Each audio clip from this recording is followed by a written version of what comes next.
আজকে ভিডিওটা ফার্স্টে ঘর থেকেই শুরু করলাম। আর রোদ উঠে পড়েছে, এখন 8টা বাজছে। বিছানাটাকে ভালো করে গুছিয়ে নিলাম, সুধন্য ঘুম থেকে উঠে পড়েছে। আর জানলাটাকে একটু খুলে দিলাম, কারণ রোদটা ঘরে ঢুকলে ঘরটা বেশ গরম হবে। আমি আজকে শাড়ি পরেছি, তো কাজে তো ব্যস্ত আজকে। আর তাড়াতাড়ি রান্না বসিয়ে দিয়েছিলাম আজকে। এদিকে মাছ ভাজা চলছে, আর করব পেঁপে দিয়ে আলু দিয়ে একটা তরকারি মিষ্টি মিষ্টি করে। ওটার জন্য পেঁপে আলুটাকে সেদ্ধ করে নিয়েছি আগে থেকেই, আর টমেটো পেঁয়াজটাকে কুচিয়ে রেখে দিয়েছি মাছের ঝোলের জন্য। হাতের কাছে সব কিছু থাকলে বেশ ভালোই লাগে, তাই না? আর বিকেলের দিকে ছাদে উঠেছিলাম, আর তোমাদের দাদাভাই না আজকে একটা পায়রা ধরেছে। মানে এখনও ধরেনি, ধরবে আর কি। তো ওই ছাদে আছে, ওই 3টে পায়রা আছে, তার মধ্যে একটা তো অনেক দিন পর আবার পায়রা ধরবে, মনে তো একটা এক্সাইটমেন্ট আছে। এই দেখো পায়রা ধরার প্রসেসটা দেখো, এইভাবে আমাদের বাড়িতে পায়রা ধরে। তো ওদের তো খুবই আনন্দ হচ্ছে, অনেক দিন পর ধরছে। শীতের সময় তো কম পায়রা আসে, ধরা হয় না, আজকে ধরে বেশ ওরা খুশি। ওদের খুশির মুহূর্তটা তোমাদেরকে শেয়ার করলাম, দেখে নাও। তোমার হ্যাঁ কেমন লাগছে? একদম বহুত দিন বাদ দিয়ে আজকে হইলো। একটু কমপ্লিমেন্টটা দাও। ফাড়া কাটলো। আর আমার কিছু বক্তব্য আছে, হ্যাঁ আমি বলি। আমার 6 বছর হলো বিয়ে হয়েছে। এদের বাড়ির লোকের মানে আমার বরের, আমার ভাসুরের ছেলের একটাই বক্তব্য, আমি নাকি ছাদে গেলে ওদের মানে পায়রা এসে চলে যায়। কিন্তু আমি যেদিন ছাদে এসেছি সেদিন কিন্তু পায়রা এসছে ওদের। তো আজকে কি তুমি ভিতরে গেলে আজকে দেখলাম চলে আসলো। ধর থেকে জ্বালা হয়। তো যাই হোক, আমি যখন আসি তখন ওদের ছাদে পায়রা আসে।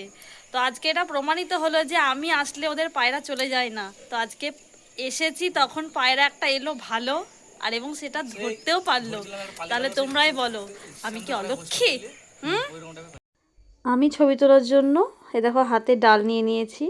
আর এই যে পায়রাটা যেটা ধরেছিল সেটা আবার বড়দাদের ওই জানালার কাছে গিয়ে বসেছিল। তোমাদের দাদাভাই আবার জানালা দিয়ে গিয়ে এমনভাবে গেল, আমার তো মনে হলো পড়েই যাবে বোধহয়।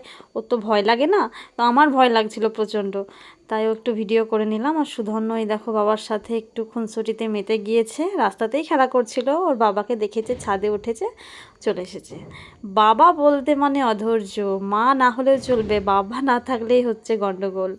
তো এই যে ফুল গাছ লাগিয়েছিলাম, ছোট, এটা বড়, ওটা সাইজ বড়, হলুদ হলুদ গুলো দেখো, ওটা থেকে কতটা বড়, কতটা বড়।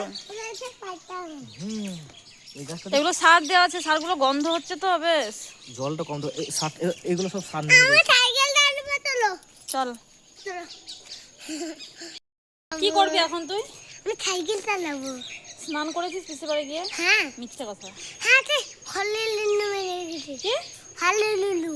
হলিলুলু আবার কি? এই হলি, হলি, হলি খাবার। হলিক সাবান। হ্যাঁ। আচ্ছা চলো, সোয়েটার পরিয়ে দেবো, ঠান্ডা না এখন? আমার ঠান্ডা। চলো মা। একটু রাস্তায় বেরিয়েছি ছেলের জন্য। আর এই যে আমাদের পাড়া শিব ঠাকুর দুমাটি হয়ে গেছে, আর এখন দেখতে আরও সুন্দর লাগছে। রং হলে আরও সুন্দর লাগবে। আর এখানে আমার ছেলে আর আমার ছেলের বন্ধু নিউ ফ্রেন্ড খেলা করছে। তা আমি একটু দেখতে এলাম কি খেলা করছে ওরা। আর একটু সাবধান করে দিলাম, কারণ পাশে একটা পোল রয়েছে, তাই একটু সাবধান করে দিলাম। হ্যালো বন্ধুরা, গুড আফটারনুন সবাইকে। তোমরা সবাই কেমন আছো? আমি খুব ভালো আছি, আশা করি তোমরা সবাই খুব ভালো আছো। তোমাদের দাদাভাই বাজার থেকে চলে এসেছে, আর কি কি নিয়ে এসেছে একবার দেখি। অনেক কিছুই মনে হচ্ছে নিয়ে এসেছে। তো আমি একটা একটা করে বার করছি, দেখো। শীতের জন্য একটা বডি অয়েল নিয়ে এসেছে, যেটা ছাড়া শীত অচল, মানে আমরা অচলে শীতের সময়। আর একটা বোঁদের প্যাকেট নিয়ে এসেছে, এগুলো শুকনো খাওয়া যাবে এই বদিয়াটা। চাল ভাজার প্যাকেট নিয়ে এসেছে, সেও ভাজা নিয়ে এসেছে। তারপরে এখানে দেখছি ডাল চানাচুর প্যাকেটেও নিয়ে এসেছে একটা। আর নিয়ে এসেছে ছোলা, যেহেতু আমি ছোলা খাই, তাও অনেক কদিন খাওয়া হয়নি। আর বাদাম নিয়ে এসেছে। আমি বলেছিলাম যে একটু মিষ্টি গজা নিয়ে আসবে, ওই চিনির গজাগুলো, তো ওগুলো খেতে খুব ভালো লাগে। তো ওগুলো পাওয়া যায়নি বলে নিয়ে আসেনি, কালকে নিয়ে আসতে পারে। আর সন্ধ্যাবেলার দিকে মুড়ি মাখিয়েছিল তোমাদের দাদাভাই, তাই একটু দুধ চা করে নিচ্ছি। অনেক দিন পর চা করছি, আমিও আজকে খাবো।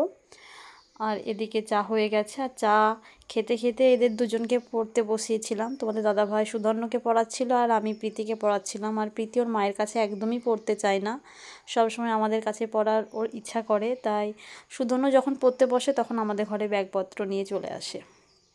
কি বলবো বলো, ও মায়ের কাছে একদমই পড়তে চায় না। তো আমাদের কথা শুনে ওর কাকুকে বেশ ভয় করে। সুধন্য তোর বাবাকে পড়ার সময় তো খুবই ভয় করে, প্রীতিও ভয় করে। আর ওকে বাড়ির কাজটা করাচ্ছি আমার। তো বন্ধুরা, আজকের মতো এই পর্যন্তই। আবার কালকে দেখা হবে নতুন একটা ভিডিও নিয়ে। সবাই ভালো থেকো, সুস্থ থেকো, শুভরাত্রি।